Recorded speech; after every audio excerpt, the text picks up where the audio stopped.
Hello दोस्तों, स्वागत है आप सबका आर वाली पाठशाला पर। मैं पंकज मालवीय आप सबका हार्दिक स्वागत अभिनंदन करता हूं। अपना चैप्टर चल रहा था अम्ल, सार एवं लवण, और उसमें हमने कल तक क्या क्या पढ़ा था उसका जल्दी से अपन रिवीजन कर देते हैं। अगर आप नए हो तो जल्दी से चैनल को सब्सक्राइब कीजिए, वीडियो को शेयर कीजिए और आर वाली पाठशाला से जुड़ जाइए। कल हमने पढ़ा था कि अम्ल तथा सार विद्युत का चालन करते हैं या नहीं करते हैं। उसके बाद हमने पढ़ा था कि सार जल के अंदर अम्ल व सार को मिलाते हैं तो किस प्रकार से होता है, ठीक है। उसके बाद हमने प्रबल अम्ल और दुर्बल सार पीएच क्या होता है, फिर पीएच स्केल किस प्रकार से होता है और महत्वपूर्ण पीएच का दैनिक जीवन में उपयोग, और उसके साथ ही अम्लीय वर्षा और प्रबल अम्ल और दुर्बल सार किस प्रकार से अभिक्रिया करते हैं, इन सारों को अपने पढ़ लिया था। आज अपने पढ़ना है कि साधारण नमक से रसायनों का निर्माण किस प्रकार से होता है। तो सबसे पहले नमक क्या है, सबसे पहले नमक। अब नमक का सूत्र क्या है, NaCl। ये अपना क्या है, नमक, जिसको अपन क्या बोलते हैं, सोडियम क्लोराइड। क्या बोलते हैं, सोडियम क्लोराइड, ठीक है। अब ये अपना सोडियम क्लोराइड है। अब एक तो हम प्रयोगशाला में नमक किस प्रकार से बना सकते हैं, तो प्रयोगशाला में अगर प्रयोगशाला में अपन को नमक बनाना है तो जहाँ पर अपन ने बहुत सारी अम्ल और सार की अभिक्रिया पढ़ी थी, वहाँ पर क्या पढ़ा था अपने कि लवण बनता था और जल बनता था। तो हमने उदासीनीकरण अभिक्रिया सबसे पहले NOH लिया था, अपन ने पता है। उदासीनीकरण अभिक्रिया में एक लिया, ये क्या है अपना, ये सार है, और फिर अपन ने इसके अंदर HCl अम्ल मिला दिया। तो फिर क्या हुआ था, अभिक्रिया हुई थी और क्या बना था, NaCl प्लस जल। तो यहाँ पर ये तो बन गया अपने प्रयोगशाला में। अगर आपको क्या बनाना है, नमक बनाना है, तो इस प्रकार से बना सकता है। लेकिन अपन को प्रकृति में क्या होता है, खनिज नमक प्राप्त होता है, खनिज नमक। और अपन जो घर पर नमक खाते हैं वो कैसा होता है, एकदम बिल्कुल सफ़ेद होता है। लेकिन इस खनिज नमक का रंग कैसा होता है, इसका रंग होता है भूरा। इसका रंग कैसा होता है, भूरा होता है। इसका रंग कैसा होता है, भूरा रंग। पूछे आपको खनिज नमक का रंग होता है, ऑप्शन में दे देंगे भूरा, ठीक है, सफ़ेद, पहला ही दे देंगे आपको सफ़ेद, उसके बाद भूरा। तो सीधा सफ़ेद पे नहीं करना है, बल्कि भूरा रंग होता है। क्यों, क्योंकि इसमें विभिन्न अशुद्धियाँ होती है। क्या होती है, अशुद्धियाँ होती। जब इस खनिज नमक को अपन प्राप्त करते हैं तब इसमें बहुत सारी अशुद्धियाँ होती है। ये फिर फैक्ट्री में जाता है, रिफाइन होता है, और उसके बाद अपन को सफ़ेद नमक प्राप्त होता है। तो यहाँ पर अपन ने क्या समझा, नमक को समझा। नमक से रसायन बनाने से पहले अपन किसको समझेंगे, नमक को, कि नमक क्या है। नमक का सूत्र है NaCl, जिसको सोडियम क्लोराइड बोलते हैं। प्रयोगशाला में कैसे बना सकते हैं कि अपन सोडियम हाइड्रोक्साइड और HCl अम्लों को मिला देंगे और उदासीनीकरण अभिक्रिया होगी और अपन को नमक मिल जाएगा। फिर खनिज नमक अपन प्रकृति से प्राप्त करते हैं। ये कैसा होता है, भूरा रंग का होता है, क्योंकि इसमें विभिन्न प्रकार के अशुद्धियाँ या अपद्रव्य होते हैं। क्या, अपद्रव्य होते हैं, ठीक है। तो ये तो हो गया अपना नमक। अब इस नमक से बहुत सारी चीज़ें बनती है, जैसे कि सोडियम हाइड्रोक्साइड, जैसे कि सोडियम हाइड्रोक्साइड। अब प्रयोगशाला में बनाने के लिए अपन ने सोडियम हाइड्रोक्साइड का ही यूज किया था, लेकिन ये जो प्राकृतिक नमक अपन को मिलता है उससे अपन क्या क्या बना सकते हैं, सोडियम हाइड्रोक्साइड, जिसका सूत्र क्या है, NaOH, ठीक है। फिर दूसरा है सोडियम हाइड्रोक्साइड, उसके बाद है विरंजक चूर्ण, जिसका सूत्र क्या है, CaOCl2, ठीक है। इन सूत्र आपको पूछता है, विरंजक चूर्ण का सूत्र लिखिए, ये मैक्सिमम पूछता है, तो आपको लिखना है CaCl2, ठीक है। अब उसके बाद है बेकिंग सोडा है। बेकिंग सोडा क्या है, तो होता है अपन जब पकोड़े वगैरह बनाते हैं तो उसके अंदर क्या डालते हैं, सोडा डालते हैं, वही क्या है अपना बेकिंग सोडा। बेकिंग का मतलब पकाने वाला सोडा, बेकिंग सोडा हो गया। अब उसके बाद है चौथा है वॉशिंग सोडा, कपड़े धोने का जो अपन वॉशिंग पाउडर यूज करते हैं वो भी किससे बना हुआ आता है, नमक को बनाने के लिए इन सब में क्या करते हैं, कच्चे माल के रूप में। अब इसका सूत्र क्या है, सोडियम हाइड्रोजन कार्बोनेट, इसका होता है सोडियम कार्बोनेट, ठीक है। सिर्फ देखो इस दोनों में सिर्फ H का फर्क है, ठीक है। अब इन सब में क्या होता है, कच्चा माल, इन सब को बनाने में कच्चा माल क्या यूज में लेते हैं, नमक। कच्चा माल क्या लेते हैं, नमक को कच्चे माल के रूप में इनका उपयोग करते हैं। आपको दे देगा कि निम्न में से किसमें कच्चे माल के रूप में, किसके निर्माण में कच्चे माल के रूप में नमक का उपयोग नहीं किया जाता है। फिर आपको देंगे इन चारों में से कोई भी एक दे देगा, फिर दे देगा कोई दूसरा, जैसे कि जिप्सम आपको प्लास्टर ऑफ पेरिस दे देगा, तो प्लास्टर ऑफ पेरिस के अंदर नमक का यूज नहीं होता है, ये आप समझ लेना, ठीक है। अब अपन चलते हैं सबसे पहले पर। सबसे पहला है अपन नमक से सबसे पहले क्या बनाएंगे, अपन सोडियम हाइड्रोक्साइड बना देते हैं। सबसे पहले क्या बनाएंगे, सोडियम हाइड्रोक्साइड बनाते हैं। नमक से सबसे पहले अपन बनाएंगे सोडियम हाइड्रोक्साइड। अब ये जो फैक्ट्रियाँ होती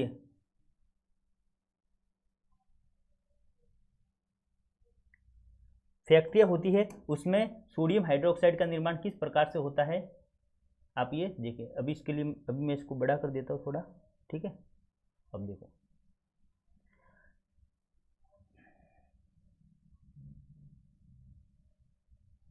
ठीक है। अब फैक्ट्री के अंदर क्या होता है, एक बड़ा सा चैम्बर होता है, ये बड़ा सा चैम्बर होता है और इसके बीच में यहाँ पर एक झिल्ली लगी होती है, ये बीच में एक झिल्ली लगी हुई होती है। अब जब सोडियम हाइड्रोक्साइड अपन को बनाना है तो इसके लिए सबसे पहले क्या यूज में किया जाता है कि नमक को लेंगे अपन, क्या लेंगे, नमक को लेंगे, और नमक को लेकर फिर उसको क्या करेंगे, पानी के अंदर घोल देंगे। नमक को लेंगे, पानी के अंदर घोल देंगे, फिर उसके अंदर क्या करेंगे, विद्युत धारा प्रवाहित करेंगे। क्या करेंगे, उसमें विद्युत धारा या करंट अपन को उसके अंदर प्रवाहित करना है। जब विद्युत धारा इसके अंदर प्रवाहित करेंगे तो अपन को क्या मिलेगा, सोडियम हाइड्रोक्साइड मिलेगा। लेकिन साथ साथ में क्लोरीन गैस भी बनती है और NaOH बन गया और हाइड्रोजन गैस भी बनती है। अब फैक्ट्री में किस प्रकार से बनता है, पहले अपन इसकी रिएक्शन लिख देते हैं कि क्या क्या इसमें यूज करते हैं वो, ठीक है। उसके बाद अपन करते हैं इसको। ये पूरा हो गया।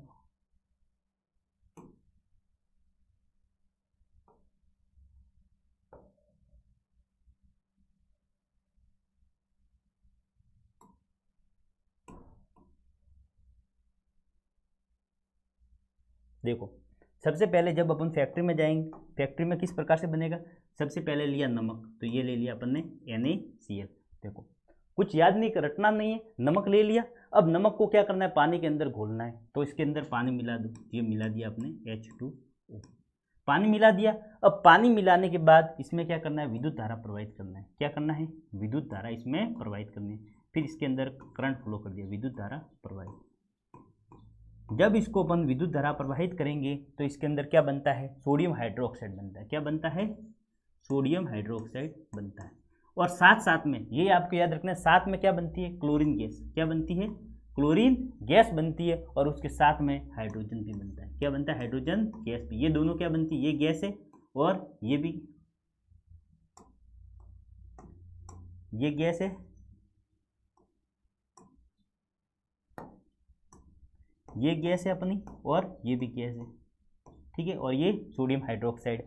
अब ये विलयन के रूप में। अब यहाँ पर देखिए आप कि इस समीकरण को संतुलित कीजिए। यहाँ पर क्या है, सोडियम 1 है और ये क्लोरीन यहाँ पर 2 है, ये क्लोरीन यहाँ पर 1 ही है, तो यहाँ पर क्या करेंगे अपन, 2 लगा देंगे, ठीक है।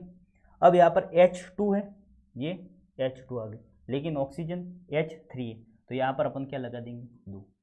तो हाइड्रोजन यहाँ पर और यहाँ पर भी लगा देंगे अपन 2, तो हाइड्रोजन हो गए 4 हाइड्रोजन यहाँ पर, और सॉरी एक मिनट, ये 2 यहाँ पर नहीं लगाएंगे अपन, यहाँ पर लगा देंगे अपन 2, जिससे क्या होगा, सोडियम 2 हो जाएंगे, यहाँ पर भी सोडियम 2, क्लोरीन यहाँ पर 2, क्लोरीन यहाँ पर 2, ऑक्सीजन यहाँ पर 2, ऑक्सीजन यहाँ पर 2, हाइड्रोजन यहाँ पर 4, तो ये 2 और ये 2, ये हो गए, ये कितने हो गए अपने 4। तो क्या हुआ,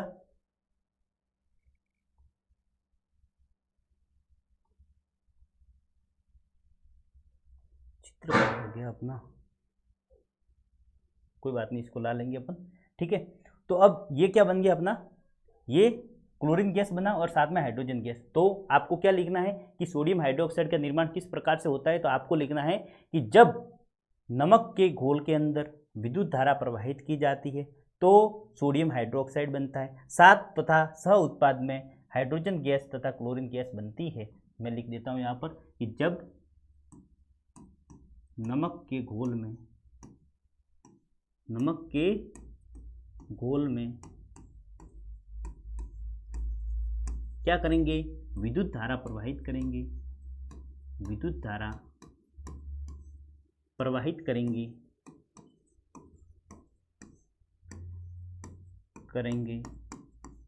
तो NOH आप लिख देना, सोडियम हाइड्रोक्साइड, व क्लोरीन गैस व हाइड्रोजन गैस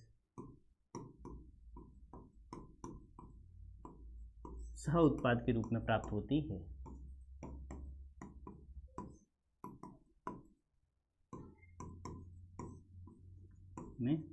और ये जो तीनों चीज अपन को मिली है, ये तीनों चीजें काम की है। NOH भी काम है और ये क्लोरीन है, ये क्लोरीन गैस है, ये भी अपन को आगे जाके काम में आएगी। फैक्ट्री में जैसे ये बना रहे हैं तो किसी भी चीज़ का वेस्ट नहीं होगा। और फिर ये हाइड्रोजन गैस है, इसका भी अपन क्या करते हैं, ईंधन के रूप में इसका उपयोग ले लेते हैं। अब यहाँ पर देखो आप कि प्रयोग में आपको बताता हूँ आगे जाके, ठीक है। अब ये देखो, एक ये क्या है, NOH, और NOH क्या है, ये सार है, ठीक है। और ये क्या बन गई, क्लोरीन गैस, ये क्या है, क्लोरीन गैस।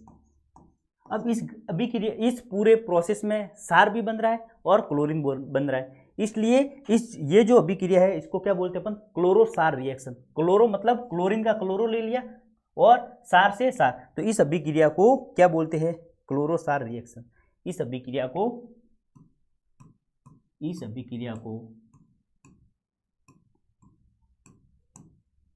क्लोरो सार अभिक्रिया कहते हैं, ठीक है, क्लोरो सार अभिक्रिया कहते हैं। प्रश्न क्या बनेगा यहां पर, क्या क्या प्रश्न बनेगा कि क्लोरो सार अभिक्रिया किसको बोलते हैं। तो आप बोलोगे जब नमक के घोल के अंदर क्या डालते हैं अपन, विद्युत धारा प्रवाहित करते हैं, तो अपन को NOH तथा क्लोरीन गैस और हाइड्रोजन गैस सह उत्पाद के रूप में प्राप्त होती है। इस अभिक्रिया को क्लोरो सार अभिक्रिया कहते हैं। प्रश्न पूछेगा क्या, कि क्लोरो सार अभिक्रिया किसको बोलते हैं, ठीक है। अब अपन आते हैं अपने प्रयोग पर। तो सोडियम हाइड्रोक्साइड कैसे बनता है आपको पता चल गया। नमक के घोल में विद्युत धारा प्रवाहित करनी है, नमक ले लिया, उसके अंदर पानी मिलाया तो नमक का घोल बन गया, फिर इसमें विद्युत धारा प्रवाहित कर दी, NOH, क्लोरीन गैस और हाइड्रोजन गैस अपन को मिल गई। अब फैक्ट्री में किस प्रकार से बनता है, तो अपन इसमें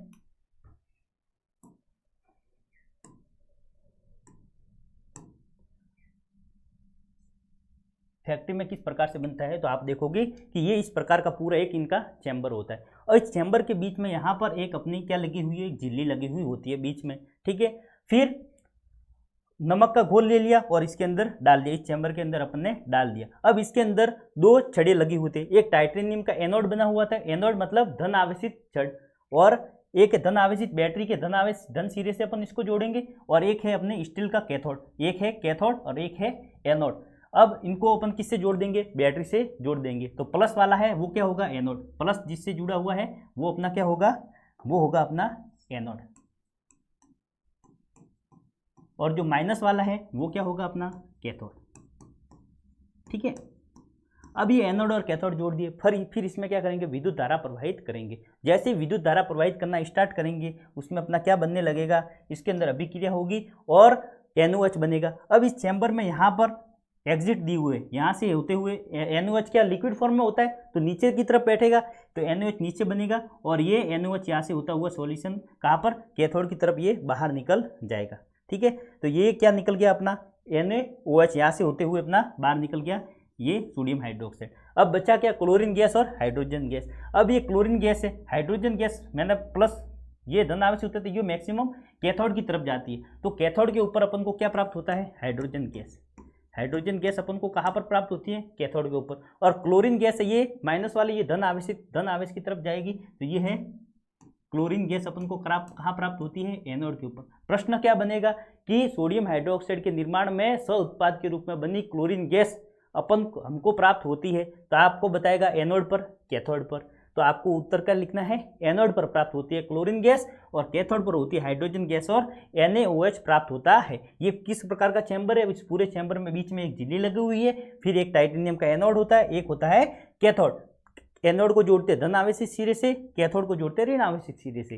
ठीक है, उसके बाद क्या होगा, अभिक्रिया होगी, नमक का घोल डालेंगे उसमें, फिर एनोड पर क्या प्राप्त हो जाएगी, अपन क्लोरीन प्राप्त हो जाएंगी, क्लोरीन गैस, और कैथोड पर अपन को हाइड्रोजन गैस प्राप्त और NaOH का विलयन अपन को प्राप्त हो जाएगा। इस प्रकार से अपना क्या बन गया, सोडियम हाइड्रोक्साइड बन गया। अब अपन को क्या करना है,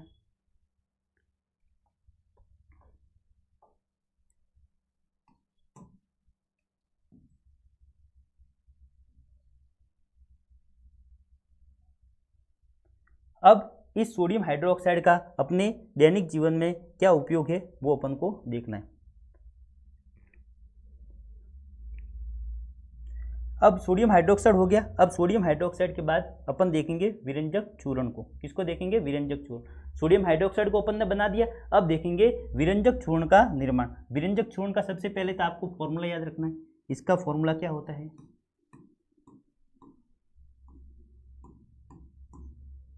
कैल्शियम ऑक्सीक्लोराइड। क्या नाम इसका, कैल्शियम ऑक्सीक्लोराइड। ठीक है, अब इसमें देखो ये एक ऑक्सीजन है, ये एक ऑक्सीजन है। अब इसका निर्माण किस प्रकार से होगा, विरंजक चूर्ण का निर्माण किस प्रकार से होगा, तो हमको क्या लेना है, कैल्शियम हाइड्रोक्साइड। हमको क्या लेना है, कैल्शियम हाइड्रोक्साइड लेना है। और यहाँ पर आप देखो हमने क्या बनाया था, यहाँ पर जो क्लोरीन गैस निकली है, ये क्लोरीन गैस इस फैक्ट्री में क्या करते हैं, एक साथ 2 से 3 चीजें बनती है। अब ये बन गया, इन्होंने सोडियम हाइड्रोक्साइड बना दिया। अब ये क्या करेगा, ये यहाँ से जो क्लोरीन गैस निकली थी वो क्या करेगा कि सीधा क्लोरीन गैस लेंगे और क्या करेंगे, चूने होता है जिसको क्या बोलते हैं, कैल्शियम ऑक्साइड। और कैल्शियम ऑक्साइड के अंदर क्या करते हैं, पानी मिला देते हैं। तो चूने के घोल के अंदर पानी मिला दिया तो क्या बन गया, कैल्शियम हाइड्रोक्साइड। क्या बन गया, कैल्शियम हाइड्रोक्साइड।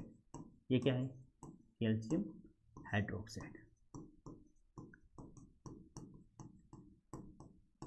मतलब चूने का जो पानी है वो ले लिया, चूना ले लिया और उसको पानी के अंदर घोल दिया, ये तो क्या बन गया, कैल्शियम हाइड्रोक्साइड। हमने पढ़ा था बिना बुझा हुआ चूना और बुझा हुआ चूना।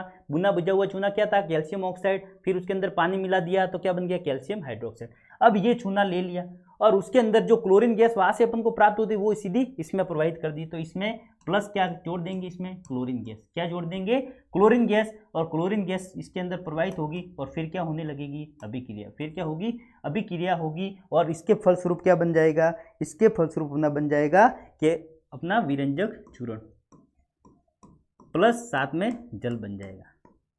ठीक है, तो ये अपना क्या बन जाएगा, विरंजक चूर्ण।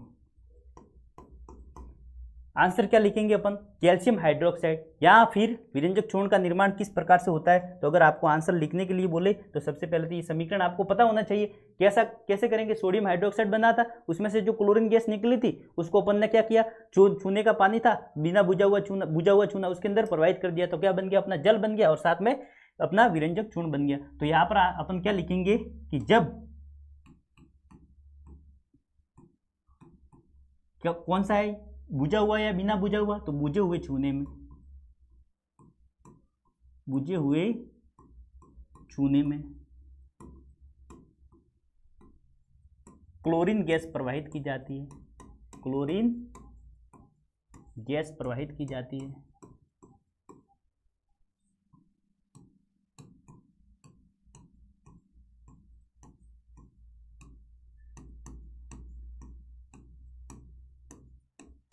तो विरंजक चूर्ण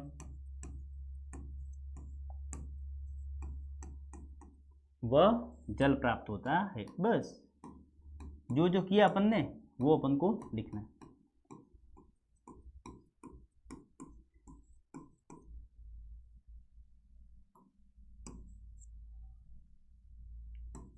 अब देखो इसका नाम ही क्या है, देखो विरंजक।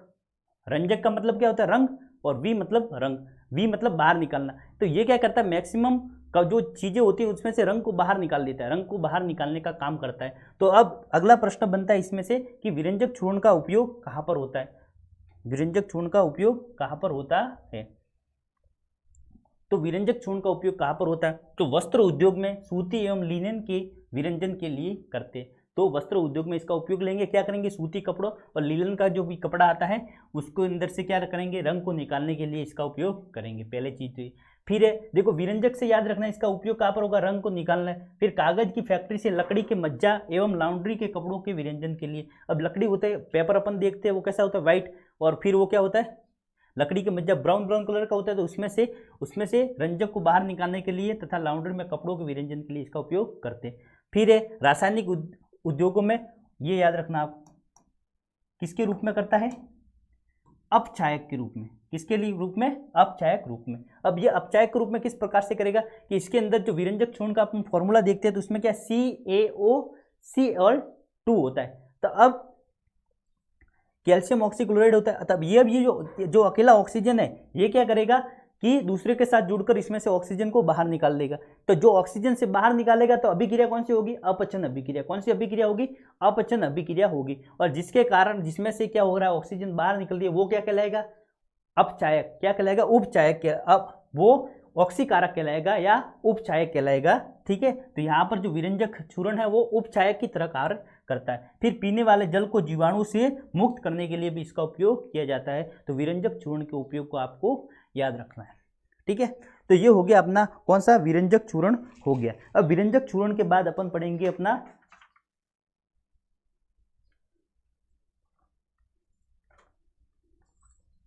विरंजक चूर्ण के बाद चौथा अपना क्या था, बेकिंग सोडा। क्या था, बेकिंग सोडा। अब बेकिंग सोडा क्या है, यहाँ पर आपको खाने का सोडा भी बोल सकते हो, खाने का सोडा।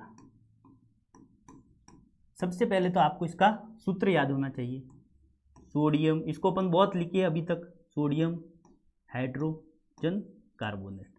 ये देखो सोडियम हाइड्रोजन कार्बोनेट, नाम इसका क्या लिखेंगे, सोडियम हाइड्रोजन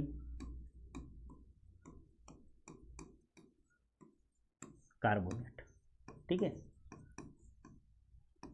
कार्बोनेट। तो ये क्या है अपना बेकिंग सोडा। बेकिंग सोडा का सूत्र क्या है, सोडियम हाइड्रोजन कार्बोनेट। ये है अपना बेकिंग सोडा। अब इस बेकिंग सोडे का निर्माण किस प्रकार से होगा वो अपन को देखना है। तो इस बेकिंग सोडे का निर्माण के लिए कच्चा माल सबसे पहले क्या उपयोग में लेंगे, नमक। अपने पढ़ा है, ये वही पढ़ रहे हैं अपन। तो सबसे लिए पहले कच्चा माल ले लिया अपन ने, नमक ले लिया। अब नमक के अंदर, नमक को अपन ने क्या मिला दिया, इसके नमक के अंदर पानी मिला दिया, नमक का घोल बना दिया, नमक के अंदर अपन ने पानी मिला दिया। और इसके अंदर फिर अपन ने 2 गैस प्रोवाइड करेंगे। क्या करेंगे, वहाँ पर अपन ने क्या किया था, विरंजक चूर्ण के अंदर कैल्शियम और हाइड्रोक्साइड लिया था और उसके अंदर क्लोरीन गैस प्रोवाइड कर दी थी। अब इसमें अपन 2 गैस प्रोवाइड करेंगे, कौन कौन सी, एक तो कार्बन डाइऑक्साइड, ठीक है, प्लस अमोनिया, ये क्या है, ये तो कार्बन डाइऑक्साइड आप जानते हैं, इसको बोलते हैं अमोनिया। तो बेकिंग सोडा का निर्माण कैसे करना है, नमक का घोल ले लिया, उसके अंदर 2 गैस प्रोवाइड करनी है, कार्बन डाइऑक्साइड और अमोनिया।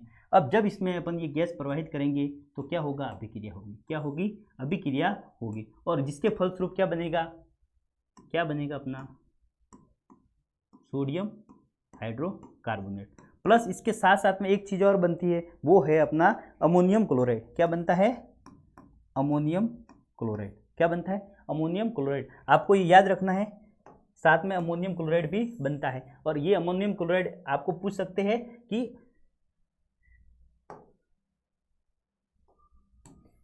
बेकिंग सोडे के निर्माण में, क्या पूछेगा कि बेकिंग सोडे के निर्माण में सह उत्पाद के रूप में क्या प्राप्त होता है। तो ये है अपना क्या, अमोनियम क्लोराइड, अमोनियम क्लोराइड। और ये अपना क्या है, ये अपना है सोडियम हाइड्रोक्साइड या खाने का सोडा। तो बेकिंग सोडे का निर्माण किस प्रकार से होता है, तो आपको बोलना है, जब नमक के घोल के अंदर कार्बन डाइऑक्साइड तथा अमोनियम गैस प्रवाहित की जाती है तो सोडियम हाइड्रोकार्बोनेट का निर्माण होता है और सह उत्पाद के रूप में अमोनियम क्लोराइड का निर्माण होता है। किसका निर्माण होता है, अमोनियम क्लोराइड का निर्माण होता है। तो अपन लिख देंगे यहाँ पर कि निर्माण किस प्रकार से होता है, जब नमक के घोल में कौन सी गैस, CO2 गैस या कार्बन डाइऑक्साइड गैस व अमोनिया गैस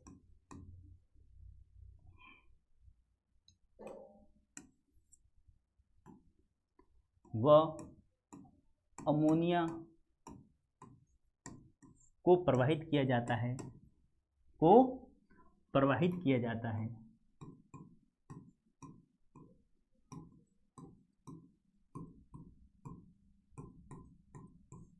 तो क्या बनता है, तो sodium hydrogen carbonate,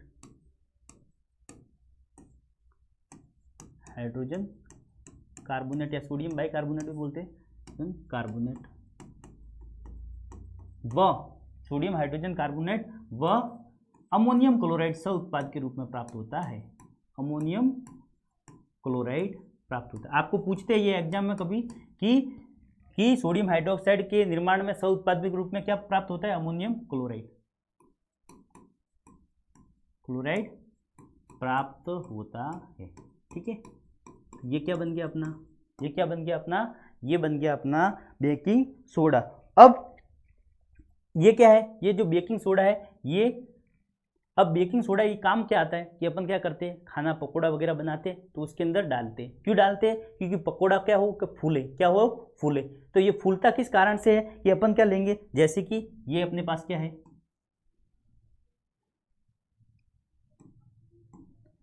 sodium hydrogen carbonate. जब इसको अपन क्या करेंगे, खाने के अंदर डालेंगे तो ये क्या होगा, गर्म होगा, या इसको उष्मा मिलेगी, गर्म होगा, या इसको उष्मा मिलेगी या ताप मिलेगा, तब ये क्या होगा कि ये गर्म होगा और क्या बनाएगा, सोडियम कार्बोनेट बनाएगा, साथ में कार्बन डाइऑक्साइड गैस निकालेगा और साथ में जल का निर्माण होगा। क्या क्या बनेगा, जब अपन यहाँ पर प्रश्न क्या बनेगा कि जब सोडियम हाइड्रोकार्बोनेट को गर्म करते हैं तो क्या होता है, तो आप बोलोगे कि जब सोडियम हाइड्रोकार्बोनेट को गर्म करते हैं तो ये क्या बना, सोडियम कार्बोनेट। क्या बना, सोडियम कार्बोनेट।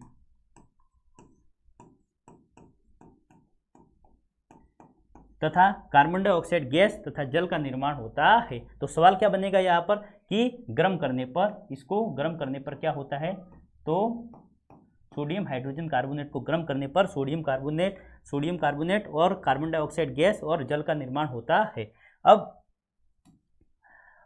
अब ये अपन पकोड़ा है वो फूलता किसकी वजह से, कि जैसे ही अपन ने इसको क्या किया, बेकिंग सोडे को डाला खाने के अंदर तो वो गर्म होगा, और गर्म होगा तो कौन सी गैस निकलेगी, CO2 गैस, और इसी CO2 गैस के कारण क्या होती है, खाद्य सामग्री फूलती है। इसी के कारण क्या होती है, खाद्य सामग्री फूलती है। ठीक है,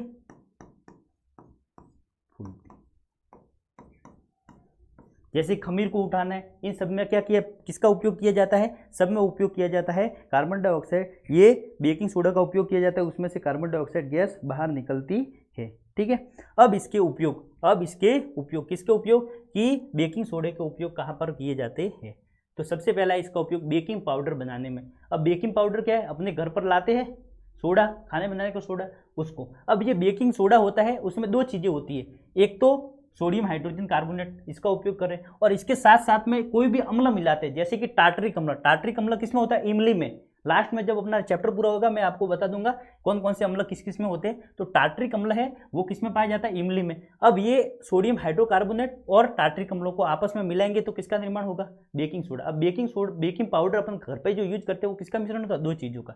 अब इस अम्ल है, ठीक है, अब ये क्या ले लिया अपन ने, सोडियम हाइड्रोकार्बोनेट, और ये क्या है, ये H+ आयन किससे मुक्त हुआ है, कोई भी अम्ल ले लो आप, जितने अम्ल होगा वो अम्ल क्या होते हैं, जो जलीय विलयन में H+ आयन देते। तब ये जो अम्ल था इससे क्या निकला, H+ आयन।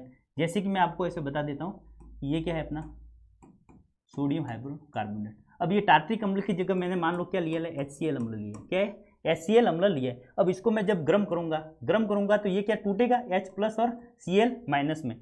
तो अब ये Cl को आप हटा दो, ठीक है, तो अब ये H+ है, ये किसके साथ जुड़ेगा, इसके साथ जुड़ेगा, और क्या प्राप्त होगा, ये इसके साथ जुड़ेगा और क्या प्राप्त होगा, CO2 गैस प्लस जल। और ये CO2 तो क्या करेगी, खाद्य सामग्री को फुलाने का काम करेगी। जल बन गया, एक हाइड्रोजन एक हाइड्रोजन है, और साथ में क्या बन गया, NaCl। ये देखो ये सोडियम का क्या है, लवण है, सोडियम का लवण है। तो उसी प्रकार यहाँ पर क्या लिया, टार्टरिक अम्ल लिया। तो अब टार्टरिक अम्ल से H+ आयन निकला, देखो मैंने नीचे लिखा भी है, अम्ल से प्राप्त। अब ये अम्ल से प्राप्त H+ आयन है, और ये इसको गर्म करेंगे अपन तो CO2 गैस निकलेगी। जल बनेगा, और अम्ल का सोडियम लवण, ये अम्ल का देखो NaCl सोडियम का लवण बना है, तो यहाँ पर भी कोई अन्य सोडियम लवण बनेगा। तो बेकिंग पाउडर में क्या किसका मिश्रण होता है, आपको पूछे कि बेकिंग पाउडर मिश्रण होता है, तो आपको लिखना है कि सोडियम हाइड्रोकार्बोनेट और टार्टरिक अम्ल का मिश्रण होता है। फिर इसका उपयोग, दूसरा उपयोग है एंटा एसिड के रूप में। किसका उपयोग? एंटा एसिड के रूप में। अब एंटा एसिड क्या होता है कि अपने पेट में या किसी में एसिडिटी हो जाती है, पेट में एसिडिटी होती है, तो एसिडिटी होती है तो अपन क्या करते हैं कि बाहर से जाकर क्या लेके आते हैं कि इनो लेके आते हैं, और इनो पी लिया। अब इनो ने क्या किया, एसिडिटी को मटा दिया, मतलब एंटी है, अपन बोलते हैं ये इसका एंटी है। एंटी किसको बोलते हैं? ये एक दूसरे के विरोधी है, एक दूसरे के विरोधी है। तो अपने पेट में क्या हुई, एसिडिटी, और एसिडिटी को खत्म किया किसने? इनो ने। तो इनो क्या कहलाएगा? एंटा एसिड। उसी प्रकार अगर अपन को एसिडिटी हुई है तो अपन खाने के सोडे का भी यूज कर सकते हैं, तो एंटा एसिड के रूप में भी इसका उपयोग कर सकते हैं। पूछे प्रश्न के एंटा एसिड किसको बोलते हैं? जो अम्लता को कम करे, जो अम्लता को कम करने वाले पदार्थ क्या करते हैं? प्रति अम्ल या एंटा एसिड कहलाते हैं। फिर है अग्निशमन में। अब अग्निशमन में किस प्रकार से उपयोग करते हैं कि हमारी ऑक्सीजन होती है वो तो क्या करती है? जलाने में सहायक होती है। ऑक्सीजन होती है वो जलाने में सहायक होती है, लेकिन जो कार्बन डाइऑक्साइड होती है वो क्या करती है? बुझाने में सहायक होती है। कार्बन डाइऑक्साइड गैस होती है वो बुझाने में सहायक होती है। अब मैंने सोडियम हाइड्रोक्साइड ले लिया, ये देखो, ये अपने अभिक्रिया की थी, ये मैंने क्या लिया? सोडियम हाइड्रोकार्बोनेट लिया। सोडियम हाइड्रोकार्बोनेट लिया और उसको मैंने क्या कर दिया? गर्म कर दिया। जैसे ही मैंने इसको सोडियम हाइड्रोकार्बोनेट लेके कहाँ पर डाला? मैंने आग के ऊपर डाला, तो ये गर्म होगा, और गर्म होने से कौन सी गैस निकालेगा? कार्बन डाइऑक्साइड गैस निकालेगा। कौन सा? कार्बन डाइऑक्साइड गैस निकालेगा, और साथ में जल को बना देगा। अब ये कार्बन डाइऑक्साइड जो गैस है वही तो क्या करेगी? आग को बुझाने का काम करेगी, और इसी का फायदा उठाकर इसका उपयोग किसमें किया जाता है? इसका उपयोग अग्निशमन में किया जाता है, आग को बुझाने में किया जाता है। तो इसके 3 प्रयोग है, बेकिंग पाउडर में, खमीर वगैरह इस सब में आप लिख सकते हो, बेकरी की चीज़ों में सारे ठीक लिख सकते हो। इसके बाद एंटा एसिड में और अग्निशमन में इसका उपयोग किया जाता है। प्रश्न ऐसे पूछेगा कि एंटी एसिड के रूप में इसका उपयोग क्यों किया जाता है, तो आपको लिखना है कि ये क्या होता है? सारी प्रकृति का होता है, अम्ल को नष्ट कर देता है। फिर अग्निशमन में क्योंकि इससे CO2 गैस बाहर निकलती है, ठीक है। अब एक क्रिस्टलीकृत, अब आगे है अपन को क्या पढ़ना है? कपड़े धोने का सोडा, ये पढ़ना है, और या वॉशिंग सोडा पढ़ना है। लेकिन इससे पहले आपको मैं बताता हूँ क्रिस्टलीकृत लवण क्या होते हैं। क्रिस्टलीकृत लवण क्या होते हैं? तो अब जैसे कि कपड़े धोने का जो सोडा होता है उसका सूत्र होता है Na2CO3 डैश 10H2O। ये जो सारे, ये जो क्रिस्टलीकृत लवण है, ये क्रिस्टल जल के जो क्रिस्टल है, ये जिसमें साथ जुड़े हुए होते हैं, इनको अपन, ये मैक्सिमम सभी में जुड़े होते हैं। जैसे कि अपन कॉपर सल्फेट लिखते हैं, कॉपर सल्फेट लिख दिया। अब इस कॉपर सल्फेट में 5 जल के अणु साथ में और जुड़े हुए होते हैं। अब ये जो जल के अणु है ये क्या करते हैं? आर्द्रता देते हैं। ये जल के जो अणु है ये क्या करते हैं? आर्द्र बनाए रखते हैं।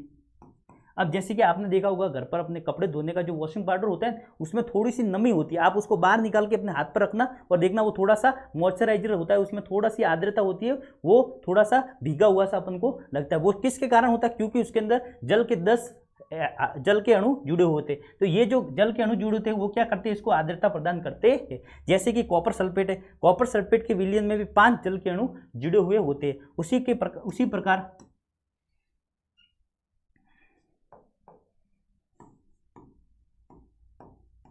कैल्शियम सल्फेट, ये क्या अपना जिप्सम है, इसमें भी क्या होता है? जल के अणु जुड़े हुए होते हैं। तो ये सारे इसके क्या एग्जाम्पल है, ठीक है। अब देखो क्रिस्टलीकृत लवण किसको बोलते हैं? कि लवण के एक सूत्र में, लवण का ये एक सूत्र है, में जल के निश्चित अणुओं की संख्या। अब जरूरी है कि जो लवण है उनके अनुसार उन्हीं के साथ फिक्स जल के अणुओं की संख्या जुड़ी होती है। निश्चित अणुओं की संख्या को क्रिस्टलीकृत जल कहते हैं। क्रिस्टलीकृत जल किसको कहते हैं? कि जो लवण है उसके साथ जल के निश्चित अणु जुड़े हुए होते हैं, उसको क्या बोलते हैं? क्रिस्टलीकृत जल, या सॉरी क्रिस्टलीकृत लवण कहते हैं। क्या कहते हैं? क्रिस्टलीकृत लवण कहते हैं, ठीक है। अब इसके एग्जांपल आप लिख देना, सोडियम कार्बोनेट, ठीक है, वॉशिंग सोडा, फिर है कॉपर सल्फेट। अब आपने देखा होगा कि जो कॉपर सल्फेट है, ये कॉपर सल्फेट है। अब इसके साथ, कॉपर सल्फेट के साथ क्या जुड़े हुए? 5 जल के अणु जुड़े हुए होते हैं। तब इसका रंग कैसा होता है? नीला। कैसा होता है? नीला रंग होता है। कॉपर सल्फेट का नीला रंग होता है। जब इसको अपन क्या करेंगे? गर्म करेंगे। क्या करेंगे? गर्म करेंगे, तो कॉपर सल्फेट का विलयन का रंग कैसा हो जाता है? सफेद। कैसा हो जाता है? सफेद रंग हो जाता है। ये किसके कारण होता है? क्योंकि पहले ये कैसा था? आर्द्र। कैसा था? आर्द्र, और इसमें से जल के अणु क्या हो जाते हैं, हट जाते हैं, गर्म करने पर जल के अणु हट जाते हैं, इसके कारण इसका रंग सफेद हो जाता है। तो आपको पूछे कॉपर सल्फेट के विलयन को गर्म करने पर इसका रंग सफेद क्यों हो जाता है, क्योंकि इसमें से जल के अणु होते हैं वो हट जाते हैं, जिसके कारण इसका रंग है वो कैसा हो जाता है, सफेद हो जाता है। ठीक है, अब अपन आते कपड़े वॉशिंग सोडा या धोने का सोडा। अब इस धोने का सोडे का निर्माण किस प्रकार से होता है, तो अपने स्टार्टिंग से देखा कि एक चीज बन रही है, उससे कुछ प्रोडक्ट निकल रहा है, उसी का यूज अपन दूसरे में कर रहे हैं। जैसे कि अपन ने सबसे पहले क्या बनाया था, NOH बनाया था, सोडियम हाइड्रोक्साइड बनाया था, उसमें क्लोरीन गैस निकली थी, उसका उपयोग विरंजक चूर्ण में कर लिया। फिर अपन ने क्या किया था कि नमक के घोल में क्या किया, कार्बन डाइऑक्साइड और फिर अमोनिया गैस प्रोवाइड की, तो क्या मिला था अपन को, सोडियम हाइड्रोजन कार्बोनेट या जो बेकिंग सोडा अपन को प्राप्त हुआ था, क्या हुआ था प्राप्त अपन को, बेकिंग सोडा। अब इस बेकिंग सोडे को हमने क्या किया था, गर्म, बेकिंग सोडे को क्या किया था, गर्म किया, उष्मा दी, तब अपन को सोडियम कार्बोनेट, CO2 गैस और H2 मिला। अब ये जो सोडियम कार्बोनेट है, ये जो सोडियम कार्बोनेट है, इसी का उपयोग अपन किस में करते हैं, वॉशिंग जो पाउडर है उसके निर्माण में अपन करते हैं। तो यहाँ वहाँ से अपन ने क्या ले लिया, जब सोडियम हाइड्रोजन कार्बोनेट को गर्म करते हैं तो उससे जो सोडियम कार्बोनेट प्राप्त होता है उसको अपन ने ले लिया। तो ये क्या है, सोडियम कार्बोनेट। आपको पूछे सोडियम कार्बोनेट, अब ये जो सोडियम कार्बोनेट मैंने ले लिया, अब इसको मैंने क्या कराया, 10 जल के अणुओं से क्रिस्टलीकृत कर दिया, तो क्या बन गया, अपने कपड़े धोने का सोडा प्राप्त हो गया, कपड़े धोने का सोडा अपन को प्राप्त हो जाएगा। ठीक है, तो ये क्या है कि जब इसका क्या लिखेंगे अपन, कपड़े धोने का सोडा किस प्रकार से निर्माण होता है, जब सोडियम कार्बोनेट को जल के 10 अणुओं के साथ क्रिस्टलीकृत किया जाता है तो धोने का सोडा अपन को प्राप्त हो जाता है। ठीक है, तो ये होगी अपनी अभिक्रिया क्रिस्टलीकरण। अब इस धोने के सोडे का उपयोग कहाँ पर किया जाता है, अब ये क्या होता है, आर्द्र, ये क्या होता है, आर्द्र क्यों होता है, क्योंकि जल के 10 अणु इसके अंदर जुड़ गए। अब इसका उपयोग कहाँ पर किया जाता है, तो इसका उपयोग कपड़ों को धोने में, साफ सफाई करने में, ठीक है, इन सारे उपयोग में किया जाता है। जैसे कि कांच, साबुन एवं कागज उद्योग में इसका उपयोग किया जाता है। फिर इसका उपयोग बोरेक्स जैसे सोडियम यौगिकों के उत्पादन में किया जाता है। बोरेक्स जैसे सोडियम, जैसे कि ये बोरेक्स है, इसके अंदर ये क्या सोडियम लवण है, ठीक है, तो बोरेक्स के निर्माण में किसका उपयोग किया जाता है, तो वॉशिंग सोडे का निर्माण किया जाता है। फिर साफ सफाई करने में, घर की सफाई करने में भी किसका उपयोग करते हैं अपन, ये वॉशिंग सोडे का। फिर जल की स्थायी कठोरता को हटाने में, हम जब 6ठी 7वीं 8वीं में आपके थे मृदु जल और कठोर जल, कठोर जल में क्या होते हैं, मैग्नीशियम और सल्फेट के लवण, कैल्शियम के लवण होते हैं, और इन लवणों को हटाने का काम क्या करता है, हमने देखा था कि वॉशिंग पाउडर के अंदर क्या देता है, झाग देता है, झाग ज़्यादा होते हैं लेकिन साबुन के अंदर झाग नहीं होते। तो ये सारे कारण क्या है कि जल की स्थायी कठोरता को दूर करने का काम कौन करता है, वॉशिंग पाउडर। तो ये सारे अपन धोने का सोडे का उपयोग है, ये आपको अच्छे से याद रखने। अब उसके बाद है अपना अगला प्लास्टर ऑफ पेरिस। क्या है, plaster of Paris. Plaster of Paris क्या होता है कि कैल्शियम सल्फेट, ये क्या है, कैल्शियम सल्फेट, इसके कितने जल के अणु, 2, और इसका नाम क्या है, जिप्सम। इसको क्या बोलते हैं अपन, जिप्सम। क्या है इसका नाम, जिप्सम, और इसको क्या बोलते हैं, कैल्शियम सल्फेट। इसके साथ किसके जल के कितने अणु जुड़े हुए, 2। जब इसको अपन क्या करते हैं, जब इसको अपन ने 373 केल्विन ताप पर गर्म किया, कितने, 373 केल्विन ताप पर इसको अपन गर्म करेंगे, तो इसमें से क्या करेगा कि जल का है वो 1.5 अणु, 1/2 अणु क्या निकल जाएगा, बाहर निकल जाएगा, और कैल्शियम सल्फेट का कितना, आधा अणु, कितना, आधा अणु इसके साथ रहा, और साथ में ये कैल्शियम सल्फेट का 1/2 अणु बाहर निकल गया। और ये जो है आधा अणु के साथ जुड़ा हुआ, इसी को क्या बोलते हैं, प्लास्टर ऑफ पेरिस। ये क्या होगा, प्लास्टर ऑफ पेरिस। तो आपको पूछिए कि प्लास्टर ऑफ पेरिस का निर्माण किस प्रकार से होता है कि जल के जो जिप्सम है, जिप्सम को 373 केल्विन ताप पर गर्म करने पर यह अपने 1/2 अणु जल के अणुओं का त्याग करता है और प्लास्टर ऑफ पेरिस का निर्माण कर देता है। मैं लिख देता हूं कि जिप्सम को 373 केल्विन ताप पर गर्म करने पर, ताप पर गर्म करने पर यह जल के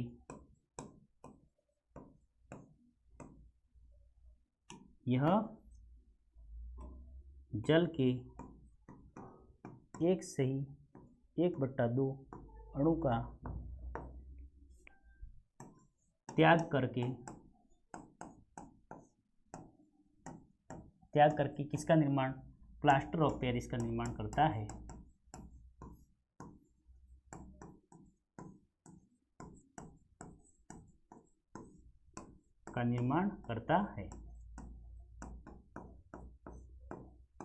तो किस प्रकार से निर्माण होता है कि जिप्सम, जिसका सूत्र आपको इनके सूत्र याद रखने हैं, इसके साथ कितना है, जल के 2 अणु है और फिर इसको 373 केल्विन ताप पर गर्म करते हैं, क्या बनता है, कैल्शियम सल्फेट बनता है। कैल्शियम सल्फेट का कितना 1/2 अणु अपन को प्राप्त होता है और साथ में क्या बनता है, जल का ये 1/2 अणु इसमें से बाहर निकल जाता है। ठीक है,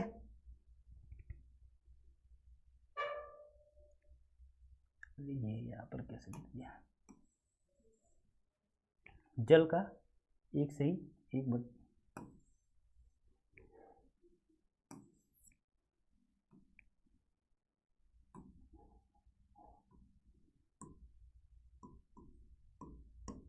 जल का 1/2 अणु क्या करते हैं, त्याग कर देता है और किसका निर्माण कर देता है, पीयूपी का निर्माण करता है।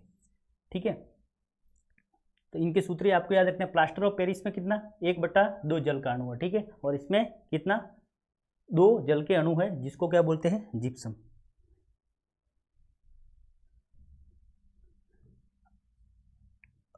अब है इस प्लास्टर ऑफ पेरिस के उपयोग, प्लास्टर ऑफ पीयूपी के उपयोग। प्लास्टर ऑफ पेरिस के उपयोग क्या है, तो आप देखोगे कि हड्डी टूट जाती है तो डॉक्टर के पास जाते हैं अपन, तो क्या करता है डॉक्टर, अपने ऊपर क्या सफ़ेद रंग का एक पूरा पट्टा बांध के देता है, तो उसमें किसका उपयोग किया जाता है, हड्डियों को जोड़ने में, हड्डियों को जोड़ने में।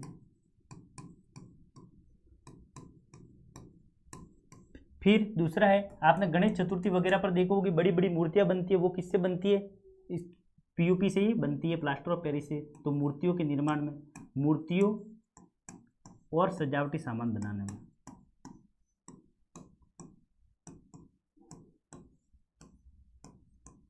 सामान, ठीक है, साथ में खिलौने वगैरह भी लिख सकते हो।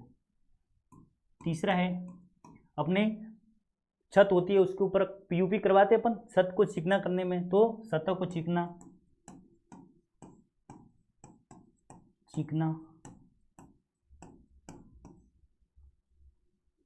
व छत पर, छत की सजावट में। ठीक है, तो ये सारे क्या अपने पीयूपी के उपयोग है, प्लास्टर ऑफ पेरिस के उपयोग है। ठीक है, तो यहाँ पर अपना ये चैप्टर पूरा होता है। अगले वाले में मैं वीडियो में आपको जो महत्वपूर्ण अम्ल है कौन कौन से और किस किस में कौन सा अम्ल पाया जाता है और उनके पीएच को आपको बताऊंगा और पाठ्यगत प्रश्नों को अपन स्टार्ट करेंगे। अगर आपको वीडियो अच्छी लगी हो तो अरावली पाठशाला को सब्सक्राइब कीजिए, वीडियो को शेयर कीजिए और टेलीग्राम ग्रुप से जुड़ जाइए। डिस्क्रिप्शन में आपको लिंक मिल जाएगी, इस पैनल की आपको वहाँ पर PDF मिल जाएगी। मिलते हैं अगली क्लास में, पढ़ते रहिए। धन्यवाद।